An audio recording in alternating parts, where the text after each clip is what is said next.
ভিডিওটিতে ক্লিক করার জন্য আপনাদেরকে জানাই অসংখ্য ধন্যবাদ। আপনারা দেখছেন আপনাদের প্রিয় ইউটিউব চ্যানেল wow007। তো ফ্রেন্ডস, সবাই কেমন আছেন? নিশ্চয়ই খুব ভালো আছেন এবং সকলেই চিন্তিত আছেন। ইতিমধ্যে কিন্তু বড় আপডেট রাজ্য সরকারি কর্মচারীদের এবং শিক্ষকদের জন্য কিন্তু বড় আপডেট দিল মাননীয় মুখ্যমন্ত্রী। কী বলা হয়েছে চলুন বিস্তারিত জেনে নেওয়া যাক। বেতন বাড়ছে রাজ্যের শিক্ষকদের কতটা, সামনে কিন্তু বিরাট আপডেট দেখতেই পাচ্ছেন কতটা বাড়তে চলেছে, বিরাট আপডেট দেওয়া হলো। কি বলা হয়েছে চলুন বিস্তারিত জেনে নেওয়া যাক। এখানে বলা হয়েছে গত 2 বছর থেকে কিন্তু নিয়োগ দুর্নীতির জেরে চাকরি হারিয়েছেন হাজার শিক্ষক।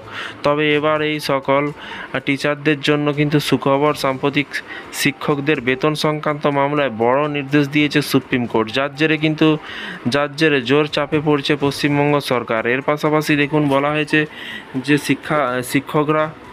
শিক্ষকদের কিন্তু শিক্ষকদের বেতন বৃদ্ধির নির্দেশ দিল দেশের সর্বোচ্চ আদালত। এর আগে কিন্তু কলকাতা হাইকোর্টে একক বেঞ্চে কিন্তু ডিভিশন বেঞ্চেও কিন্তু শিক্ষকদের পক্ষে রায় দিয়েছিল। তবে সেই রায়কে চ্যালেঞ্জ করে কিন্তু সুপ্রিম কোর্টে ছোটে রাজ্য সরকার। তবে এবার সেখানেও কিন্তু সুরাহা হলো না।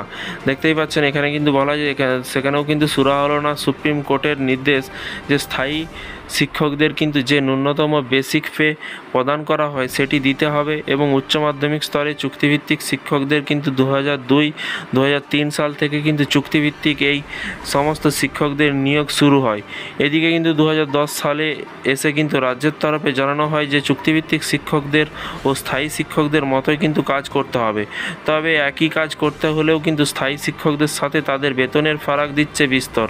তাদের বেতন বৃদ্ধি করেনি রাজ্য সরকার। সেই পরিস্থিতিতে কিন্তু স্থায়ী শিক্ষকদের মতো কিন্তু বেসিক পের দাবি জানিয়ে শেষমেশ কিন্তু হাইকোর্টে মামলা করেছিলেন এই সকল চুক্তিভিত্তিক শিক্ষকরা। এর আগে তাদের দাবিতে হাইকোর্টে দুবার সিলমোহর দিলেও কিন্তু রাজ্য সুপ্রিম কোর্টে দ্বারস্থ হয়েছিল। এবার শীর্ষ আদালতেও সেই একই রায় বহাল থাকলো।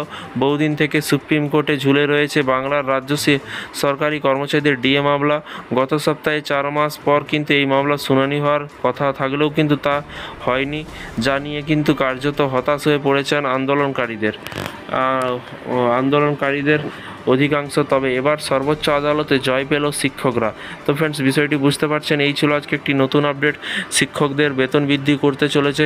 তো এই ধরনের ছোট সরকারি কর্মচারীদের আপডেট পেতে চ্যানেলটিকে সাবস্ক্রাইব করে পাশে থাকা বেল আইকনটিতে প্রেস করে রাখবেন। এখনও যারা চ্যানেলটিকে সাবস্ক্রাইব করেনি অবশ্যই সাবস্ক্রাইব করে পাশে বেল আইকনটিতে প্রেস করে রাখবেন পরবর্তী নতুন আপডেট পাওয়ার জন্য। ভালো থাকবেন, সুস্থ থাকবেন এবং নিজের খেয়াল রাখবেন। Thank you.